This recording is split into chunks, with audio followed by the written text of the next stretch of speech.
After a productive phone call with Mr. Gerald Hayes, I was proud of how I handled the transfer of over $10 million across 4 countries and through 12 banks. I effectively laundered his funds and shielded him from any government investigations. I'm Thomas Parker, known for my expertise in money movement, asset concealment, and protecting individuals from legal issues. I have a strict policy of I'm involved in my clients' affairs, which means I'm not under scrutiny from the federal authorities.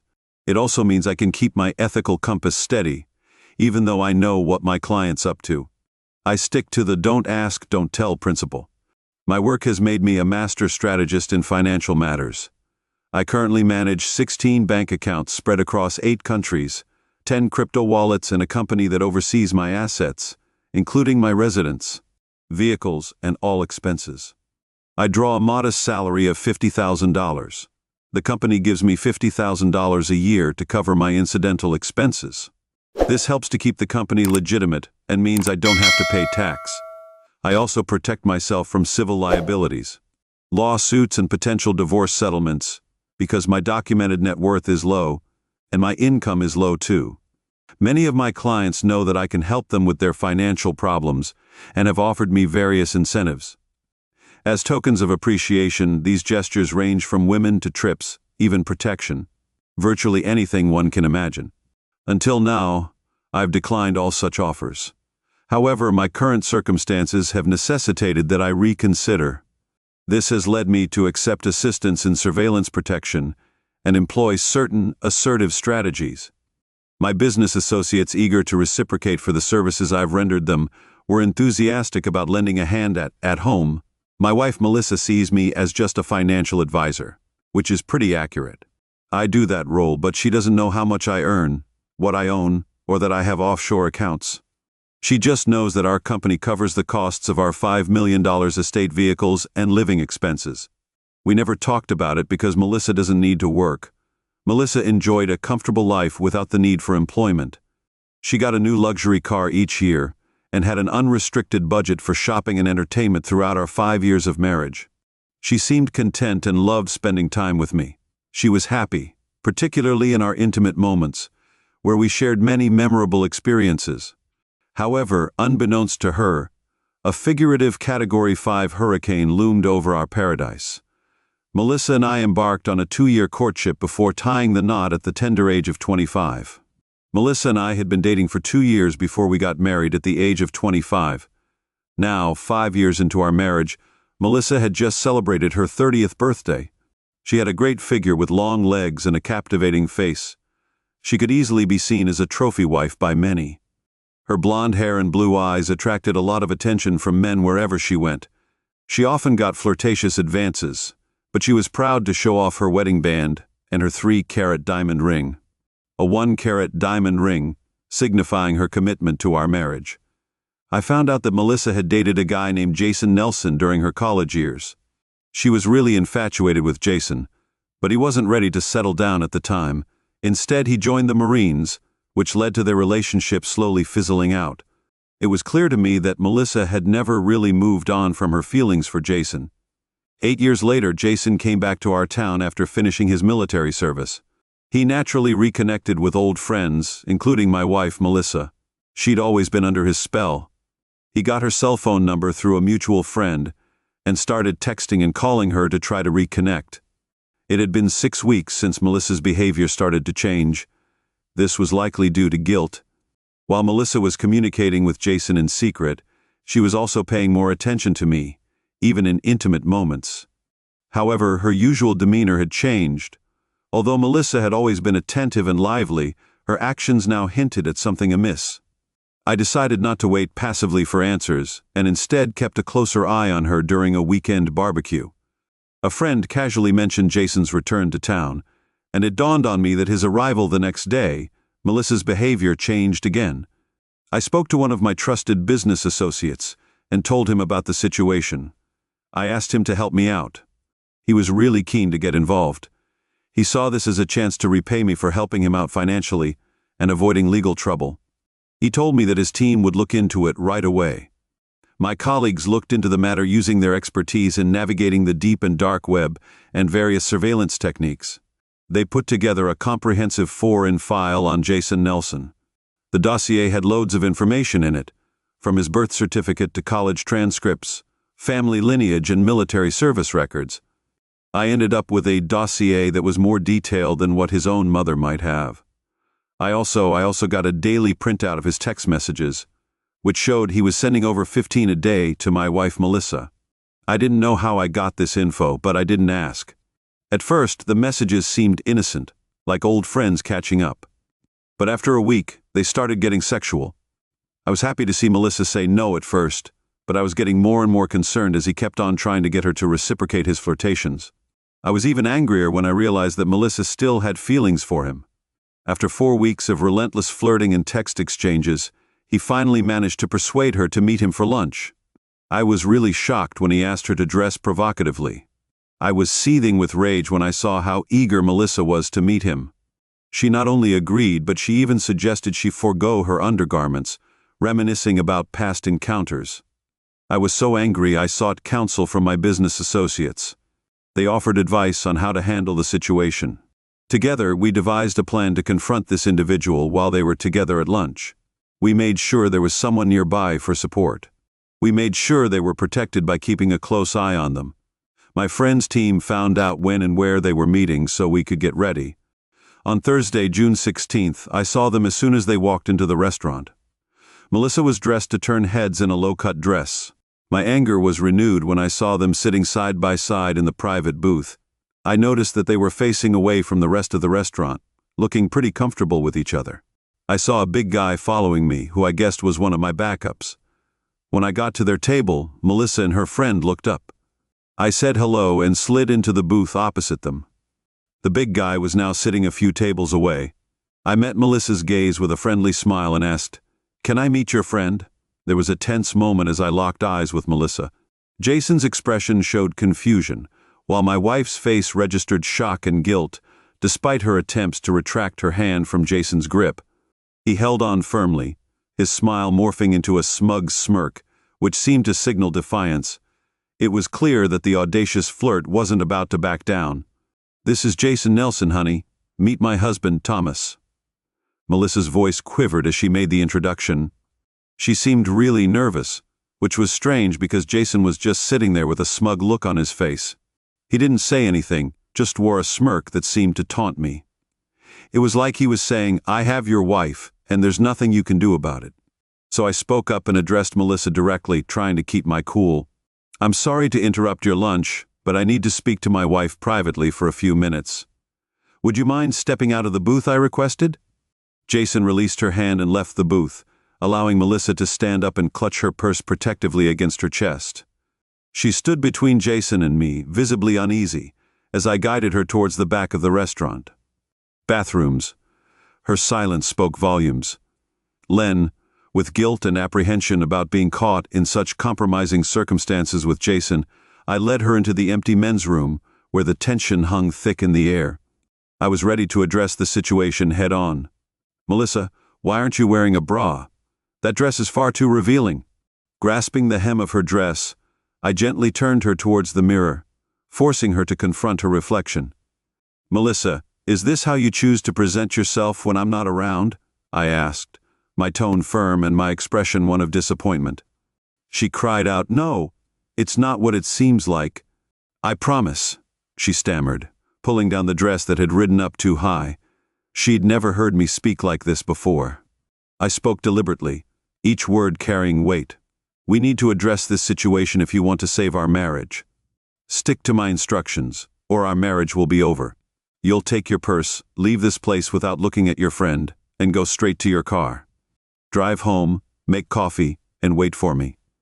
I'll be with you in about 10 minutes. You can't contact your boyfriend or anyone else until we've talked. I'll explain why you're leaving." I noticed she avoided looking at me. She must be feeling guilty about being caught in this situation. "If you don't follow my instructions, you won't be able to go home tonight. I'll give you more details on what to do next. And one last thing, don't change out of that dress. I want you to wait for me in the same clothes." I felt a bit overwhelmed when Jason got in touch. I was relieved to hear he was safe and out of the military. I'd always been worried about him. Jason was my first love, and it took me a long time to move on after he left me all those years ago. Although our romantic feelings had long since faded, I still cared about him a lot. I know I love Tommy, and he's been the center of my world since we met. I would never want to jeopardize our relationship or cause him pain, which is why I'm so torn about this situation. Jason's flirtations and sweet words. His words tapped into a part of me that I thought I had buried long ago. He had a way of making me feel like a naive schoolgirl again. Despite my efforts to rebuff him, I found myself unable to resist his advances. His persistent flirting and constant messages eventually wore me down, leading me to agree to meet him for lunch. Engaging in these conversations with Jason filled me with overwhelming guilt and self. I knew I was betraying Tommy's trust in our relationship. I should have been honest with Tommy from the start. I should have told him about Jason's return to town and our communication. Keeping it a secret weighs heavily on my conscience. I regret it more than I can say. Jason has a certain charm that draws me in. When he asked me to wear something alluring, I agreed. I knew it was wrong, but I couldn't resist. I hesitated, grappling with guilt over even considering dinner with him, let alone dunning. Such a risk of dress. His persuasive words left me unable to resist.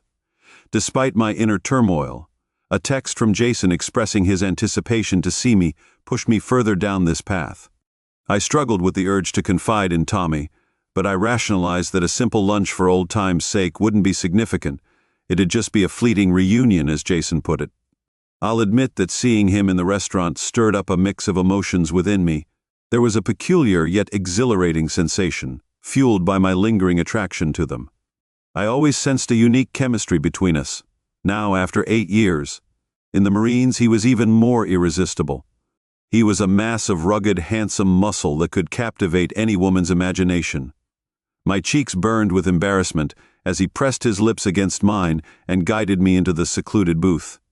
It felt like a blast from the past as we shared laughs. It was as if he'd never left. Happiness and excitement bubbled within me. His hand enveloped mine on the table, providing a sense of security and warmth in those fleeting moments of laughter and enjoyment. But then, out of the blue, Tommy showed up. Then, there he was, standing in front of us, and then he was sitting across from us with a cold grin on his face. I felt scared as I realized what our intimate moment in front of Tommy meant. His gaze fell on our hands, and I felt sad as I saw the look of pain on his face. I could see fury in his eyes. I wanted to bridge the divide and show him how much I loved him, but I was too guilty to do it. He looked at me with disdain, and it broke my heart. After 5 years, he no longer loved me. He looked at me with disgust when he saw me with another man, my ex. I was so paralyzed by indecision, I couldn't even speak. The guys at work who knew Tommy wanted to speak with me sent a wave of dread through my chest. I braced myself for the inevitable, the confirmation that our relationship was over. I stepped into the men's room with him, uncertainty clouding my thoughts. I couldn't help but wonder what he was thinking. In that moment, I felt the weight of guilt like a heavy burden, like I was betraying him. His order for me to go home and wait for him was like a knife to my gut. His tone sent shivers down my spine. I was filled with a visceral fear, but I knew I had to do what he said if I wanted to save our marriage. I had to tell him why I'd done what I'd done. I had to fix things. So I agreed to his terms even though they seemed pretty daunting. He said he was going to confront Jason alone. I felt a surge of apprehension. Jason's imposing stature and 8 years of Marine training posed a significant risk to Tommy's safety. I wanted to dissuade him from such a risky course of action, but I remained silent, understanding the futility of my protests. I tried to express my remorse, but Tommy's insistence that I leave and his promise to be back soon made me uneasy. His request that I not change my clothes was a stark reminder that I would soon have to explain myself. How did I let Jason persuade me to do this? I didn't want him involved in my life at all. I just wanted to have a good time and have a laugh. But now I see it from Tommy's point of view. It seems like I was on the verge of betraying him with Jason. How can I fix this? I felt the weight of everyone's eyes on me as I made my way through the restaurant. I made my way to my car and couldn't bear to glance at Jason, knowing he must be wondering where I was headed. It took me several moments to gather myself enough to drive back home. That drive felt like an eternity. The anguish in Tommy's gaze brought fresh tears to my eyes. How could I have hurt him? I can't believe I let Jason manipulate me like that. I need to make things right with Tommy D. I'm in trouble because of Jason and my own foolishness. Once I got home, I had coffee and thought about what happened during their conversation. How long until Tommy? I really hope he doesn't unleash his anger. I really want to salvage our marriage. I have to. I can't imagine living without Tommy. He needs to understand that he's the only one I truly love and want in my life. The narrative is told from Thomas's perspective, back at the restaurant, and my conversation with Jason. I returned to the table. I had a chat with Jason. It seems Melissa isn't going to be coming back, so I wanted to have a discussion with you. I'm sure you're aware that Melissa still has feelings for you and can be easily influenced, as we saw today and in the past few weeks. It's important for you to realize that she's married to me, and I'm not open to sharing. I continued, I'm not possessive or unreasonable, so this afternoon I'll give Melissa the choice to either remain in our marriage or leave me for you, but not both. She'll make this decision independently without any influence from you. May the best person win. If she chooses you, great. If she decides to stay in our marriage, she'll have no further contact with you. If you don't hear from her today, I expect you to refrain from contacting her again. Do you understand? Sin responded. Listen, I'll contact her when I leave. She's a capable adult who makes her own choices. You don't possess her. One thing's for sure, she will inevitably return to me. She can't resist. I'm sorry, but you'll have to come to terms with that, he said, sporting that familiar smirk once more. Oh, Jason, I was hoping you'd be a bit more reasonable. I mean, you're quite the catch, with your rugged good looks and muscular physique. There are surely countless single women out there who'd be eager to have your attention. Why can't men like you just steer clear of married women? You see, Jason, you might be this charismatic, attractive guy who still holds sway over Melissa's heart, but you're underestimating me. Listen, Jason, you don't really know much about my life or the circles I move in. That's where you're making your first mistake. I'm privy to a lot more than you might think. For instance, how are your parents, Gabriel and Natalie, doing? They seem to dot on their 2 dogs. Rocky and Roxy, right? It's been a while since you last saw your sister Christine in Austin. I bet her 3 daughters are growing up fast and would love a visit from their Uncle Jason. Oh, and about your best friend Bob. Well, his girlfriend's expecting, and it looks like it's going to be a boy. She might not have broken the news to him yet, but I bet he'll be thrilled about your persistence in reaching out. I also wanted to mention that Melissa noticed your approach. You may think you're a tough guy, but the people I work with are not to be messed with. They have a few tricks up their sleeves. I smiled and replied, as you've so confidently put it, let's find out tonight who truly holds sway. Will she choose a charmer like you, or honor the commitment of our 5-year marriage? Jason, I'm trying to handle this situation with civility. I'm giving her a choice. She can choose to be with you and leave me and our marriage. If that's what she decides, I'll accept it and wish her well. However, I won't share my life with a woman who wants another man. It'll hurt, but I'd rather let her go now and move on. On the other hand, if she decides to stay with me, there'll have to be some changes following her recent behavior with you. She's broken trust, so we need to fix that. If she stays with me, you'll have to stop all contact with her. No texts, emails, calls, or interactions through mutual friends. You'll disappear from her life entirely. If you see her in a restaurant, party, or club, you'll leave. No secret plans or attempts to reach out behind her back. I'm not going to mince words. If you don't toe the line, there'll be consequences. Your loved ones will pay the price for your recklessness. Do you understand what I'm saying? Jason sat there, his face frozen in disbelief.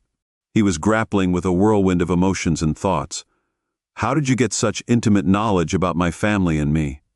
He finally managed to articulate, his voice tinged with a mix of astonishment. He seemed suspicious, but he kept a calm demeanor. There was an undercurrent of menace in his words. I've cultivated some unsavory connections over the years. My outward appearance may deceive you, but there's more to me than meets the eye. Jason began to grasp the gravity of the situation. He asked, so you're seriously considering allowing her to leave me for another man? His tone and the other man's reply were both unwavering. I always keep my promises. If she strays, she'll have made her choice, but if she remains faithful, she stays with me. There's no middle ground." His voice was resolute and heartening. Jason said, "I hope you're true to your word about granting us peace because she's made it clear she wants to be with me. She's confessed her desire, and I won't stand idly by." Despite his attempts to project confidence, he seemed uncertain. Jason couldn't shake the feeling that there was more to this guy than met the eye. He seemed arrogant, but I couldn't help but think there was more to it. I got up from my seat and said, "I hope I never have to cross paths with you again or engage in anything unsavory." I made my exit, and a figure lurking in the shadows rose and cast a menacing glare at Jason, gave Jason the evil eye before leaving a minute after me. It was clear that Jason now knew I had someone keeping an eye on me, challenging his view of me as a docile, unsuspecting spouse. On my way home, I was flooded with thoughts of whether the woman I loved would ever share my bet with him. Would she choose him over me or stay loyal to her marriage vows? Melissa had no idea of the impact her decision would have. If she chose Jason, it would ruin her financially. She'd only get a small alimony based on my income. The company car would be taken back, and the house we owned together would also be taken from her. She'd be left without a home or a way to get around. Our joint bank accounts have a lot of money, but we'd split it up, leaving her with less than $5,000. With no job and no marketable skills, she'd be limited to minimum wage. As Jason is currently unemployed, her lifestyle would drop from luxury to scraping by in a modest apartment. She'd probably find work at a place like Walmart just to make ends meet. It's going to be interesting to see what happens next. The house was quiet when I walked in. Melissa was at the kitchen table looking tense and with tears in her eyes. I poured myself a coffee and sat down opposite her. "Melissa, I know everything that's happened between you and Jason, including the conversations you've had with him. My business dealings and some significant favors, they're not individuals you'd want to cross paths with. I know you're remorseful, but apologies don't mean much now. Your actions today have shattered my trust and breached the boundaries of our marriage by prioritizing him over me. You've shown a blatant disregard for our relationship, you know me. I know you won't tolerate disrespect. You define infidelity solely in physical terms, but in my world, even the mere contemplation of another man crosses that line. From your conversations with Jason, it's clear that you've crossed boundaries. The suggestive attire, the intimate gestures, all constitute a betrayal in my eyes. It's just physical contact that we need to talk about. I want you to understand that I won't stand for you sharing me with anyone else, especially not a cheating spouse. I know about the bond you once shared with Jason, and I know there are still some feelings there. Let me be clear, though. I won't stand for you being with him or anyone else while you're still married to me. I want to be clear that I won't tolerate you being with anyone else while we're still married. I have held off taking drastic action because I love you, and I'm determined to salvage our relationship. Before we proceed, I need to ask you a question, and I expect you to be honest with me because I might already know the truth.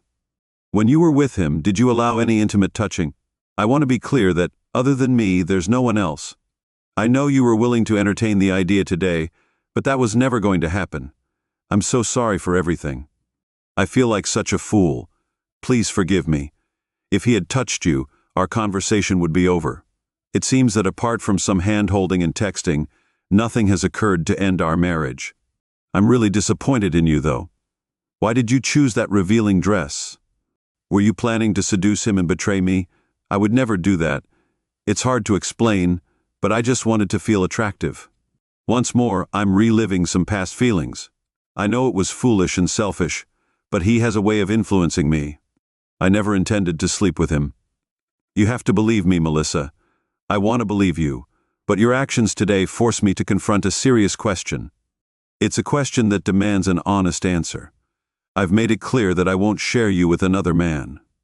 I need to know if I should stay married to someone who has feelings for someone else. I'm giving you a choice, and it's one you need to think about carefully because once you decide, there's no going back. I won't put up with betrayal or disrespect again. I know you love me, and I understand the history you have with Jason. That's why I'm offering you this choice. If you choose Jason over our marriage, I'll let you go. I'll make sure you get a fair divorce settlement and I'll guarantee your safety. I won't seek revenge. Alternatively, you can choose to stay married to me, be faithful to me, and honor our vows. It's a simple decision with big consequences. If you choose Jason, I'll expect you to leave the house with your belongings by the weekend. If you leave the house with your belongings by the weekend, I'll start divorce proceedings. If you stay married, you have to cut all ties with Jason today and forever. He's out of your life. I repeated the same conditions I set for Jason. I made it clear that they can never be in the same place at the same time, and that I would be Melissa. You have a chance to redeem yourself today. You can choose between a past flame and your devoted husband. I'm going to take a shower, and when I return I expect your decision. Choose wisely. She interjected hastily, Of course it's you, honey. Melissa, I choose you. I love you, and I don't want anyone else. Melissa, your actions have hurt me a lot. I heard what you said, but I need you to think about it for a while and decide if we're going to stay together. We need to rebuild trust and deal with the pain and anger you've caused. It's not going to go away overnight. Take your time and give me your answer after I return. It's a big decision, and it's not one to rush. Especially not after what happened today and your feelings for Jason. I told her firmly before leaving, with tears streaming down her face and her head buried in her hands. I took my time in the shower and getting dressed when I got back to the kitchen. She rushed to me, hugging me tight and kissing me. Kisses, Tommy. I'll never leave you. I'll never make that mistake again. I promise to make it up to you and be the perfect wife. You're my husband, and I want our future together with children. Please don't believe me, she pleaded. Her eyes were gritty, firm, and her kisses were fervent. We held each other, kissed passionately, and then I led her to our bed, reclaiming my wife in that moment. As we lay together in silence, the world faded away. Husband and wife, reunited, united. We both I knew that nothing would ever come between us again. The story is told from Jason's perspective. The next day Dan didn't call. It seems like she's sticking with that guy. I can't believe it. We had chemistry, her attitude, and more. I thought she'd choose me if only I could have made it happen. That afternoon she left Thomas without a second thought. Her husband really threw a wrench in my plans. Who is this guy anyway? How does he know so much about me? I know a lot about me and my family. I'm not giving up just yet. I still believe I can win her back. Sorry, Thomas, but you're about to lose your girl. The narrative is told on Thomas's behalf. 3 days after the confrontation, a few days later, as expected, Jason couldn't resist the urge to send Melissa a text, attempting to lure her away from me. Fortunately, Melissa promptly showed me the message and refrained from responding. She knew I would see it. I wasn't taking any chances. I told her I appreciated her transparency and that I saw her not engaging with him as a positive step in rebuilding our trust.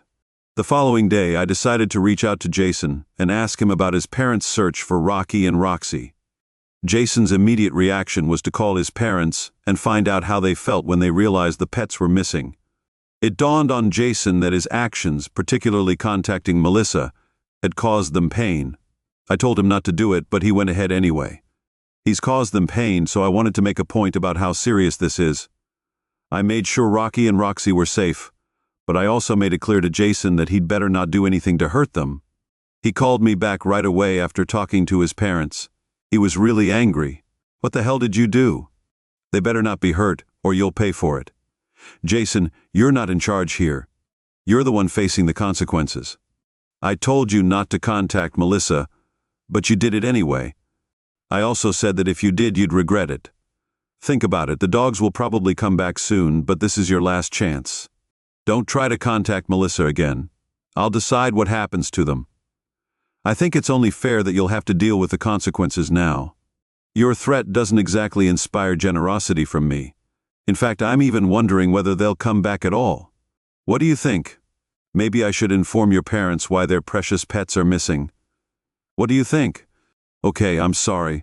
Please bring them back. I'll stay away. That's a start, but remember, next time it won't be the dogs that vanish. Do we have an understanding? I'll stay out of her life and you won't hear from me again. When can I expect them back? They'll be back soon, but Jason, remember I'm miles away. I can't control everything, and the people I'm dealing with have their own agendas. I'll speak to them and see what I can do. Let's hope we never have to have this conversation again, because next time there won't be a word exchange, and you'll be facing much bigger problems at 3.